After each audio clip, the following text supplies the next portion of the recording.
صلی اللہ علی محمد صلی اللہ تعالی علیہ وسلم۔ محترم سامعین و ناظرین حضرات، آج میرے بیان کا عنوان ہے کہ کسی عالم دین کی توہین کرنا یا اس پر یا اس کی ذات میں کسی قسم کا عیب لگانا تو یہ کیسا ہے؟ تو عزیزان ملت اسلامیہ، ہمارا مذہب اسلام کسی مسلمان کو تکلیف دینے کی اجازت نہیں دیتا ہے۔ کسی عام مسلمان جو عالم میں نہیں ہے، جو عالم نہیں ہے، اس کی بھی توہین کرنا، اس کی بھی بے ادبی کرنا یا اس کو دکھ دینا، اس کو تکلیف پہنچانا اس کی اجازت نہیں دیتا ہے۔ تو جب جو اسلام کسی عام مسلمان کو تکلیف دینے کی اجازت نہیں دیتا، تو پھر وہ عالم دین جس نے قرآن کا علم حاصل کیا، حدیث رسول پڑھا اور پڑھ کے وہ عالم دین بنا، تو اس کی بے ادبی کرنا یا اس کی توہین کرنا یا اس کی ذات میں عیب لگانے کی اجازت کب دے سکتا ہے؟ تو یاد رکھیں کہ عالم دین کے ہمیشہ ادب و احترام جتنا کریں گے اتنا ہی ہم کو فائدہ ہوگا، چونکہ حدیث پاک میں فرمایا گیا ہے العلماء ورثۃ الانبیاء، کہ انبیاء، یہ علماء انبیاء کے وارث ہے، اور کس بات کے؟ ان کے پراپرٹی کے وارث نہیں بلکہ علم کے وارث ہیں۔ اور ایک حدیث پاک میں فرمایا گیا ہے علماء امتی کا انبیاء بنی اسرائیل، کہ میری امت کے جو علماء ہے وہ بنی اسرائیل کے نبیوں کی طرح ہے۔ تو فرمایا گیا کہ اتنا مقام، یعنی جو بنی اسرائیل کے جو انبیاء کرام جو لوگوں کو دین کی باتیں بتانا، اللہ اس کے رسول کی باتیں بتانا، جو وہ کام کرتے تھے، تو میرے امت کے علماء کرام بھی وہی کام کریں گے۔ تو اس کا جس طرح ان کا ادب و احترام کی جا رہی تھی، تو اسی طرح علماء کرام کے بھی ادب و احترام کیا جائے۔ چنانچہ شاہ عبد العزیز محدث دہلوی رحمت اللہ علیہ کیا خوب فرماتے ہیں کہ زندگی میں کبھی کسی عالم کی برائی مت کرنا، ان کی ذات میں کوئی عیب نہ لگانا۔ اگر کوئی عالم دین کی برائی کرتا ہے تو یا اس کے علم کو حقیر سمجھتا ہے، تو اللہ تعالیٰ اس کی نسلوں میں، ان کے 10 نسلوں تک کوئی عالم دین پیدا نہیں فرمائے گا۔ کسی نے 3 نسلوں کا ذکر کیا ہے، کسی نے کہا ہے کہ 10 نسلوں تک یہ ان کے اولاد میں، ان کے نسلوں میں اللہ تعالیٰ کوئی عالم دین پیدا نہیں کرے گا۔ یہ دنیا میں سزا ہے کہ عالم دین کی برائی کرنے والے کے لیے، عالم دین کی توہین کرنے والے کے لیے، عالم دین کی بے ادبی کرنے والے یا اس کی ذات میں یا ان کے علم کو حقیر سمجھنے والے کے لیے یہ دنیا میں سزا ہے کہ ان کے نسلوں میں، 10 نسلوں میں 10 نسلوں تک بالکل کوئی عالم دین اللہ تعالیٰ پیدا نہیں فرمائے گا۔ اور حضرت خواجہ حسن بصری فرماتے ہیں کہ اگر عالم دین نہ ہوتے،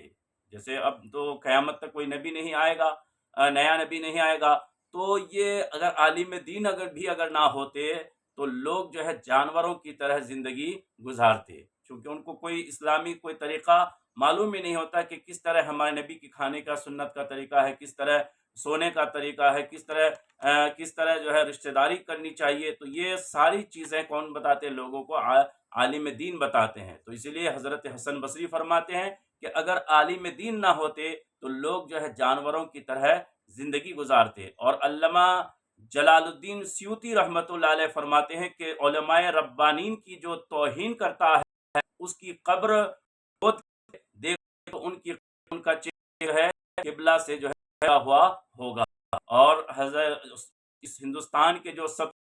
بڑے ولی، جنہوں نے ہندوستان میں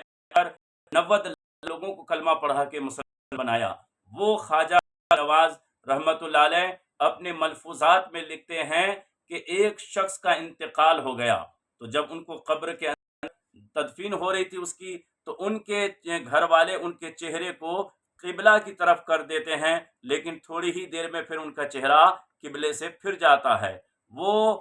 ہزاروں مرتبہ کوشش کرتے ہیں لیکن پھر بھی ان کا چہرہ قبلہ کی طرف نہیں آتا ہے۔ تو پھر جب ہزاروں کوشش کے باوجود ان کا چہرہ قبلہ کی طرف نہیں ہوتا، قبلے سے پھر جاتا ہے، تو پھر غیب سے آواز آتی ہے کہ جتنی بھی کوشش کر لو ان کا چہرہ قبلہ کی طرف نہیں رہے گا۔ کیوں؟ اس لیے کہ یہ جب تک زندہ تھا یہ عالم دین سے نفرت کرتے ہوئے ان کو دیکھ کر اپنا چہرہ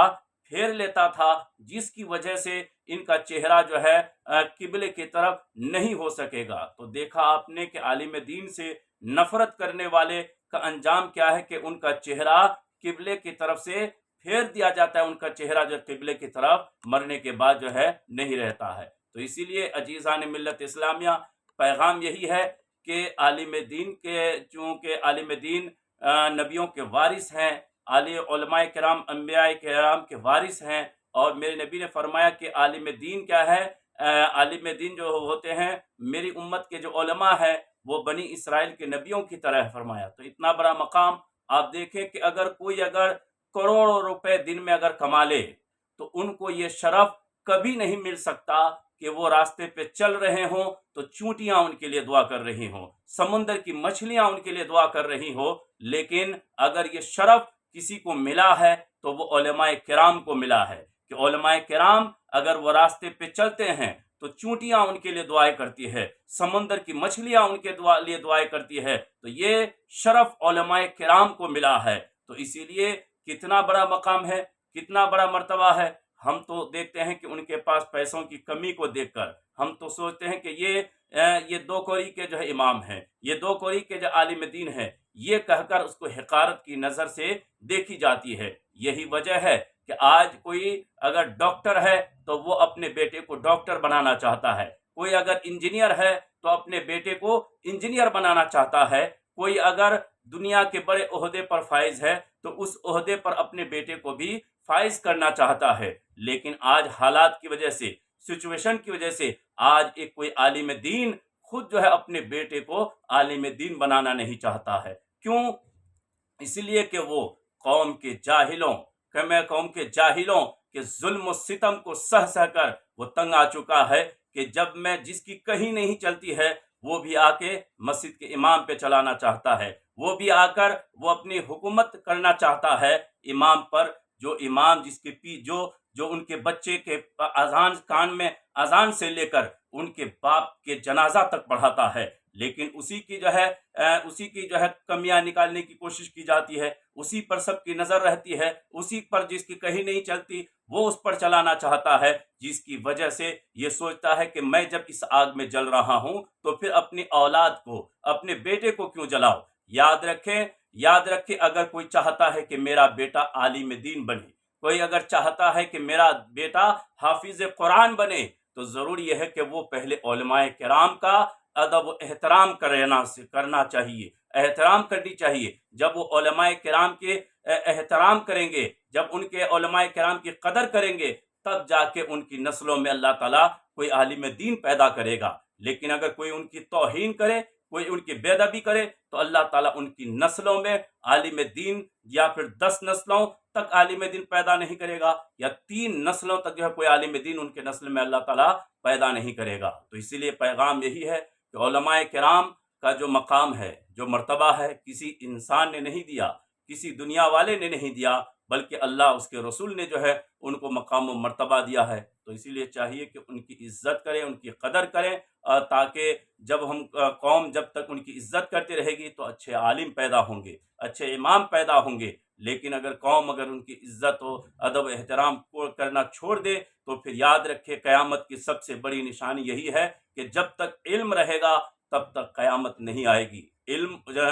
قیامت اسی وقت آئے گی جب کہ دنیا سے علم اٹھا لیا جائے گا۔ علم کیسے اٹھے گا؟ چونکہ جب کوئی دوسرا جو عالم ہے وہ دھیرے دھیرے انتقال کرتے جائیں گے، کوئی نیا عالم نہیں بنے گا، تو اس طرح سے علم اٹھ جائے گا اور پھر اس کے بعد قیامت برپا ہوگی۔ تو اسی لیے پیغام یہی ہے کہ کبھی بھی کسی عالم کی توہین یا کسی عالم کی ذات میں عیب نہیں لگانی چاہیے، کیونکہ اگر ایسا کرتے ہیں تو دنیا بھی تباہ اور آخرت بھی برباد ہو جائے گی۔ یہی اس کا پیغام ہے۔ آخر دعوانا الحمدللہ۔